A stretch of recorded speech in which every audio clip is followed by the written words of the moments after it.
अध्याय 15। असलन ने हवा में एक द्वार बनाया।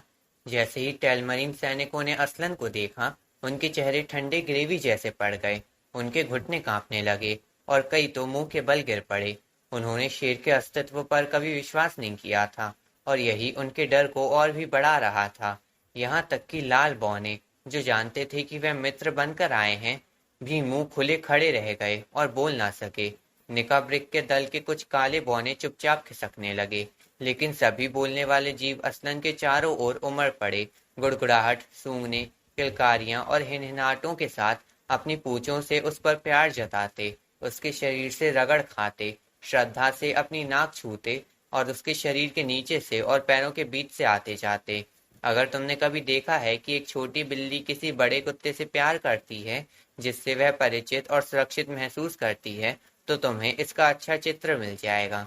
तब पीटर कैस्पियन को लेकर जानवरों की भीड़ से होते हुए आगे बढ़ा। ये है कैस्पियन, महाराज, उसने कहा, और कैस्पियन झुककर असलन के पंजे को चूमने लगा। स्वागत है राजकुमार, असलन ने कहा। क्या तुम स्वयं को नार्निया के राजस्व के योग्य समझते हो? मुझे नहीं लगता महाराज, कैस्पियन बोला। मैं तो अभी बच्चा ही हूँ। अच्छा, असलन ने कहा। यदि तुम स्वयं को योग्य समझते तो यही प्रमाण होता कि तुम योग्य नहीं हो। अतः हमारे अधीन और उच्च राजा के अधीन तुम नार्निया के राजा बनोगे, कैर पैरवल के स्वामी और लोन द्वीप के सम्राट। तुम और तुम्हारे वंशज, जब तक तुम्हारा वंश चले। और तुम्हारा राज अभिषेक पर ये क्या आ रहा है? उसी क्षण एक अजीब सा जुलूस पास आता दिखा। 11 चूहे, जिनमें से 6 मिलकर लकड़ियों की एक छोटी डोली पर कुछ उठा रहे थे, जो एक बड़े एटलस से कई अधिक बड़ी नहीं थी। इससे अधिक दुखी चूहे कभी नहीं देखे गए थे। कीचड़ से सने हुए, कुछ तो खून से भी। उनके कान झुके हुए, मूछें लटकी हुई और पूंछें घास में घिसटती हुई। उनका अगुआ अपनी पतली बांसुरी पर उदास धुन बजा रहा था। डोली पर जो था वह सिर्फ भीगी सी एक फुर्ती का ढेर लगता था। रिपीचीप का बचा कुचा शरीर, वह अब भी सांस ले रहा था, पर जीने से ज्यादा मरे जैसा लग रहा था। असंख्य घावों से घायल, एक पंजा कुचला हुआ और जहां उसकी पूंछ थी वहां पट्टी बंधी एक ठूठ। अब लूसी, असलन ने कहा। लूसी ने छटपट अपने हीरे जड़ी शीशी निकाली। हालांकि हर घाव पर बस एक ही बूंद चाहिए थी, पर घाव इतने सारे थे कि जब तक वह खत्म करती, एक लंबा और बेचैन करने वाला सन्नाटा छाया रहा। फिर वह छोटा योद्धा चूहा डोली से उछल कर खड़ा हुआ और उसका हाथ तुरंत तलवार की मूठ पर गया। दूसरे से उसने मूछ घुमाई। वह झुका। जय हो असलन, उसकी पतली तीखी आवाज आई। मुझे ये सौभाग्य प्राप्त है कि। पर फिर वह अचानक रुक गया। असल में उसकी पूंछ अभी भी नहीं थी। या तो लूसी भूल गई थी, या फिर उसकी औषधि घाव भर सकती थी, पर कुछ नया उगा नहीं सकती थी। जब वह झुका, तब रिपीचीप को इस क्षति का एहसास हुआ। शायद इससे उसके संतुलन में फर्क आया। उसने अपने दाएं कंधे के ऊपर से देखा। पूंछ न दिखने पर उसने अपनी गर्दन और मोड़ी, फिर कंधे, फिर पूरा शरीर घूम गया। लेकिन तब तक उसकी पिछली टांगें भी मुड़ गईं और वे फिर से उसकी दृष्टि से बाहर हो गई। फिर उसने फिर से घूम कर देखा और फिर वही हुआ। 3 बार पूरे गोल घूमने के बाद उसे इस भयानक सच्चाई का एहसास हुआ। मैं शर्मिंदा हूँ, रिपीचीप ने असलन से कहा। मैं पूरी तरह असहज महसूस कर रहा हूँ। कृपया क्षमा करें कि मैं ऐसे बेहुदा रूप में आपके सामने आया। ये रूप भी तुम्हें शोभा देता है, छोटे योद्धा, असलन ने कहा। फिर भी, रिपीचीप बोला, अगर कुछ किया जा सके, शायद उनकी महारानी। और उसने लूसी को झुककर नमन किया। लेकिन तुम्हें पूछ की क्या जरूरत है?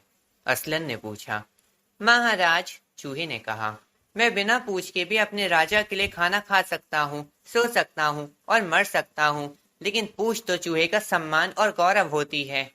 मैंने कभी कभी सोचा है मित्र, असलन ने कहा। क्या तुम अपने सम्मान के बारे में कुछ ज्यादा ही नहीं सोचते? उच्चतम राजाओं में उच्चतम, रिपीचीप बोला। मैं आपको स्मरण कराना चाहता हूँ कि हम चूहों को बहुत छोटा आकार दिया गया है, और यदि हम अपनी गरिमा की रक्षा न करें तो कुछ लोग, जो मूल्य को इंचों में मापते हैं, ऐसे मजाक करेंगे जो हमारे लिए बहुत अपमानजनक है। इसलिए मैंने पूरी मेहनत से यह सुनिश्चित किया है कि कोई भी जो मेरा अपमान करना चाहे, फंदों, भुने हुए पनीर या मोमबत्तियों का जिक्र करना चाहे, तो उसे तलवार अपने दिल के पास महसूस करनी पड़ेगी। नहीं महाराज, नार्निया का सबसे लंबा मूर्ख भी नहीं। ये कहकर उसने बहुत गुस्से से विम्बल वेदर की ओर देखा, पर वह विशालकाय हमेशा की तरह सबसे एक कदम पीछे था और अभी तक ये नहीं समझ पाया था कि नीचे पैरों के पास क्या बात चल रही है। तुम्हारे साथी चूहों ने अपनी तलवारें क्यों खींच रखी हैं? असलन ने पूछा। अगर आपकी उच्च महिमा की अनुमति हो, दूसरा चूहा बोला, जिसका नाम पिपी चीक था, बोला, तो हम सब अपनी अपनी पूछे काटने को तैयार हैं। अगर हमारे प्रमुख को अपनी से वंचित रहना पड़े, हम वह सम्मान नहीं पहनेंगे जो उच्च चूहे को नहीं मिल सकता। आहा, असलन दहाड़ा, तुमने मुझे जीत लिया है। तुम्हारे दिल महान हैं, तुम्हारी गरिमा के लिए नहीं रिपीचीप, बल्कि उस प्रेम के लिए जो तुम्हारे और तुम्हारे साथियों के बीच है, और उनसे भी बढ़कर उस करुणा के लिए जो तुम्हारे लोगों ने मुझ पर तब दिखाई जब तुमने पत्थर की मेज पर बंधे हुए मेरी रस्सियां चबाकर तोड़ी थी। और वही समय था जब तुम बोलने वाले चूहे बनने लगे थे। हालांकि तुम उसे अब भूल चुके हो। तुम्हें फिर से अपनी पूंछ मिल जाएगी। असलन के वाक्य पूर्ण होते ही रिपीचीप की पूंछ फिर से अपनी जगह पर आ गई। फिर असलन के आदेश पर पीटर ने कैस्पियन को ऑर्डर ऑफ द लॉयन की नाइटहुड प्रदान की, और जैसे ही कैस्पियन को नाइट बना दिया गया, उसने तुरंत ट्रफल हंटर, ट्रम्किन और रिपीचीप को भी नाइट बना दिया। उसने डॉक्टर कॉर्नेलियस को अपना प्रधान सलाहकार नियुक्त किया और बुल्जी बियर को उसकी पैतृक उपाधि मार्शल ऑफ द लिस्टर्स में पुष्टि की, और चारों ओर से जोरदार तालियां बज उठीं। इसके बाद टेलमरीन सैनिकों को दृढ़ता से, किंतु बिना अपमान या मारपीट के, घाट पार करा के बेरूना शहर में बंद कर दिया गया और उन्हें बीफ और बियर दी गई। उन्हें नदी में चलना बहुत कष्टप्रद लगा, क्योंकि वे जैसे जंगलों और जानवरों से डरते थे, वैसे ही बहते पानी से भी डरते थे और घृणा करते थे। लेकिन अंततः ये झंझट खत्म हुआ और फिर उस लंबे दिन के सबसे अच्छे क्षण शुरू हुए। लूसी असलन के पास बैठी अत्यंत आराम से सोच रही थी कि पेड़ क्या कर रहे थे। शुरू में उसे लगा कि वे बस नृत्य कर रहे हैं। वे सचमुच धीरे धीरे दो व्रतों में घूम रहे थे, एक बाएं से दाएं और दूसरा दाएं से बाएं। फिर उसने देखा कि वे बार बार किसी चीज को उन व्रतों के बीच फेंक रहे थे। कभी तो उसे लगा कि वे अपने लंबे बाल काट कर फेंक रहे हों, कभी ऐसा लगा जैसे अपनी उंगलियों के टुकड़े तोड़ रहे हों। लेकिन अगर ऐसा था भी तो उनके पास उंगलियां बहुत थीं और उन्हें कोई कष्ट नहीं हो रहा था। जो भी चीज वे फेंक रहे थे, जमीन पर पहुंचते ही वह झाड़ झड़ार या सूखी लकड़ियां बन जाती थीं। तब तीन चार लाल बौने अपने चमकदार बक्सों के साथ आगे आए और उस ढेर में आग लगा दी, जो पहले चर चर कर जली, फिर लपटे उठी और आखिरकार वैसी दहाड़ने लगी जैसे किसी वनों की मध्य ग्रीष्मकालीन रात के अलाव को करनी चाहिए। और सब लोग उसके चारों ओर एक बड़े घेरे में बैठ गए। फिर बैकस, सिलिनस और मैनेट्स के नृत्य ने शुरू किया, पेड़ों के नृत्य से कई अधिक उग्र। ये केवल आनंद और सुंदरता का नृत्य नहीं था, हालांकि वह भी था, बल्कि ये समृद्धि का जादुई नृत्य था। जहां उनके हाथ लगते, जहां उनके पैर पड़ते, वहां दावत प्रकट हो जाती।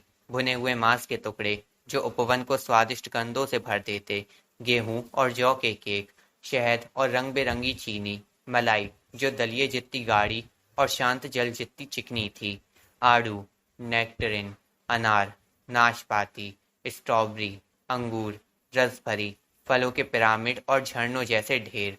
फिर बड़े लकड़ी के प्यालों और कटोरों में, जो आईवी की बेलों से सजे थे, आए मदिरा के प्याले, गाढ़े मुरब्बे जैसे काले रस, लाल तरल जैसी जेली, पीले हरे, पीले हरे और हरित पीलापन लिए हुए रंगों की वाइन। लेकिन पेड़ प्राणियों के लिए अलग भोजन तैयार किया गया था। जब लूसी ने देखा कि क्लॉडसली, शॉवल और उनके छछूंदर कुछ विशेष स्थानों, जो बैकस ने बताए थे, की मिट्टी खोद रहे थे, और समझ गई कि पेड़ धरती खाने वाले हैं, और उसे थोड़ी झुरझुरी हुई। लेकिन जब उसने देखा कि उन्हें जो मिट्टी दी जा रही थी वह कैसी थी, तो उसका मन बदल गया। वे एक समृद्ध भूरी दोमट मिट्टी से शुरू करते, जो लगभग चॉकलेट जैसी दिखती थी, इतनी चॉकलेटी कि एडमंड ने उसका एक टुकड़ा चख भी लिया, पर उसे बिल्कुल भी स्वादिष्ट नहीं लगा। जब इस समृद्ध मिट्टी ने उनकी भूख कम कर दी, तो पेड़ों ने सोमरसेट जैसी गुलाबी मिट्टी की ओर रुख किया।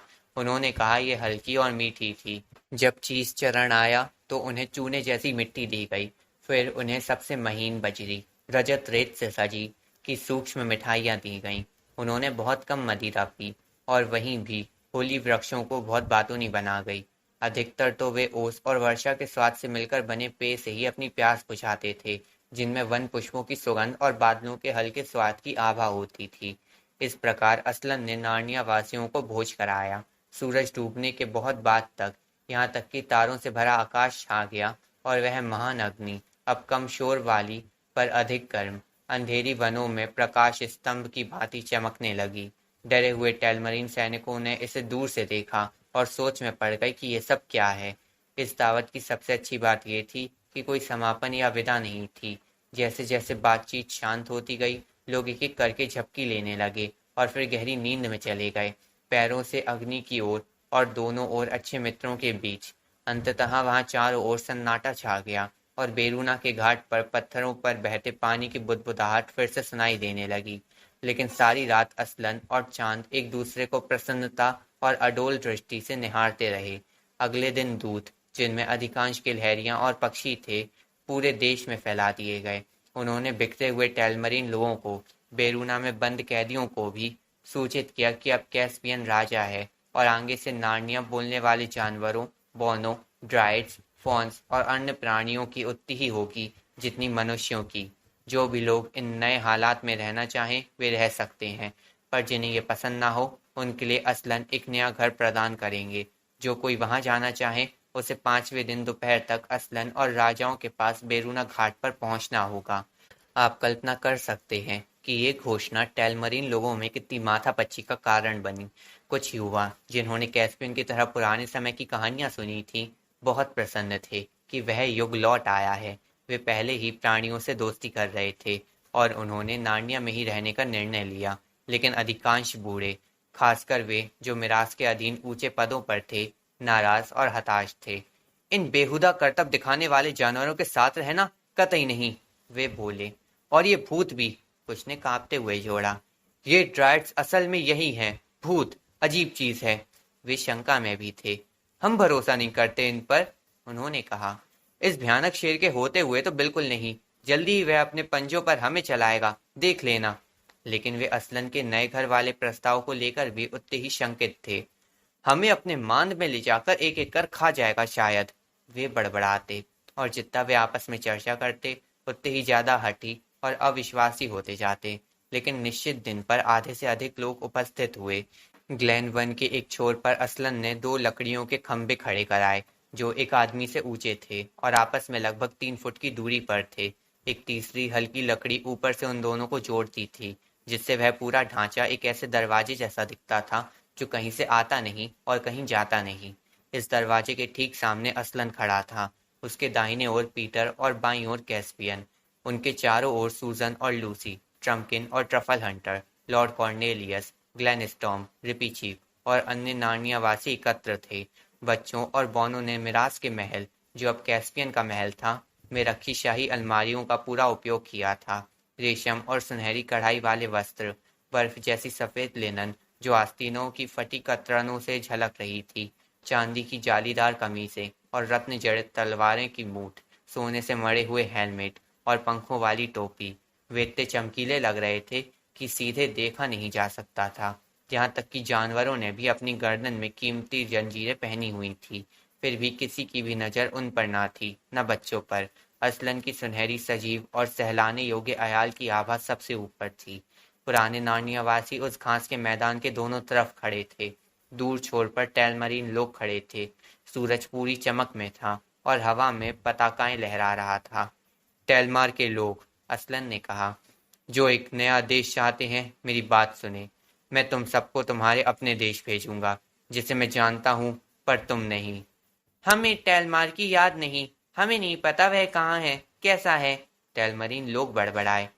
तुम टेलमार से नार्निया आए, असलन ने कहा, लेकिन तुम टेलमार में भी कहीं और से आए थे। तुम वास्तव में इस दुनिया के नहीं हो। तुम उसी दुनिया से आए थे जहां से उच्च राजा पीटर आता है। ये सुनते ही आधे टेलमरीन से सकने लगे। देखा, हमने कहा था, ये हमें मार डालेगा, पूरी तरह इस दुनिया से बाहर भेज देगा। और बाकी आधे छाती फुलाकर एक दूसरे की पीठ थपथपाने लगे। देखा, हमें तो शुरू से ही पता था कि हम इस अजीब, घिनौने और प्राकृतिक जीवों वाली जगह के नहीं हैं। हम तो शाही खून के हैं, देखना। ये सुनकर कैस्पियन, कॉर्नेलियस और बच्चे भी हैरानी से असलन की ओर देखने लगे। शांत रहो, असलन ने गुर्राहट जैसी धीमी आवाज में कहा। जमीन हल्की सी हिल गई और उपवन में हर सजीव प्राणी मूर्ति सा स्थिर हो गया।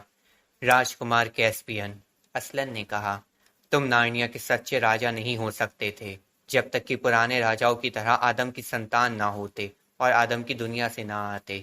और तुम भी हो, बहुत साल पहले उस दुनिया के एक गहरे सागर में, जिसे दक्षिणी समुद्र कहते हैं, समुद्री डाकुओं से भरी एक जहाज तूफान में एक द्वीप पर जा लगी थी।